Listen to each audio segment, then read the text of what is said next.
Friends, ગાજરનો હલવો તમે છીણીને બહુ વાર બનાવ્યો હશે, પણ છીણવાની ઝંઝટ વગર જ આજે આપણે ગાજરનો હલવો બનાવીશું અને માવાનો પણ ઉપયોગ કર્યા વગર એકદમ દાણેદાર ગાજરનો હલવો બનાવીશું।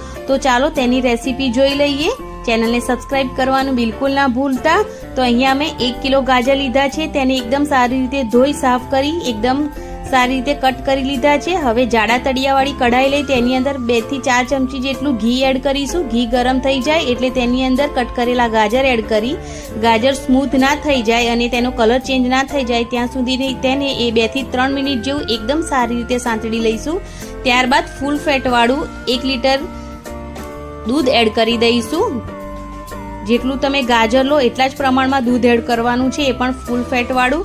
તો હવે ગાજરને દૂધ સાથે એકદમ સારી રીતે ઉકળવા દઈશું। ત્યાં સુધી ગાજર પણ એકદમ સરસ દૂધમાં ઉકળશે, તેમ તેમ કૂક થતા જશે, સ્મૂથ થઈ જશે અને દૂધમાંથી પણ એકદમ સરસ માવો છૂટવા લાગશે।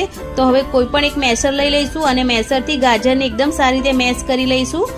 ગાજર એકદમ સારી રીતે કૂક થઈ ગયા છે એટલે આરામથી મેશ થઈ જશે। ત્યારબાદ 1 વાટકી ખાંડ એડ કરી દઈશું। તમે ગોળ કે સાકર પણ એડ કરી શકો છો।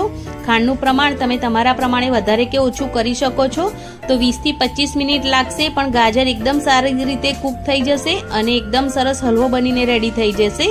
તો લાસ્ટમાં અહીંયા ઇલાયચી પાવડર એડ કરી દઈશું અને તમે અહીંયા ડ્રાયફ્રૂટ્સ પણ એડ કરી શકો છો। તો રેડી છે એકદમ ટેસ્ટી ગાજરનો હલવો। તો હું અહીંયા ડ્રાયફ્રૂટ્સ ગાર્નિશિંગમાં એડ કરી રહી છું। તો મેં અહીંયા બદામ, કાજુ અને પિસ્તા એડ કર્યા છે।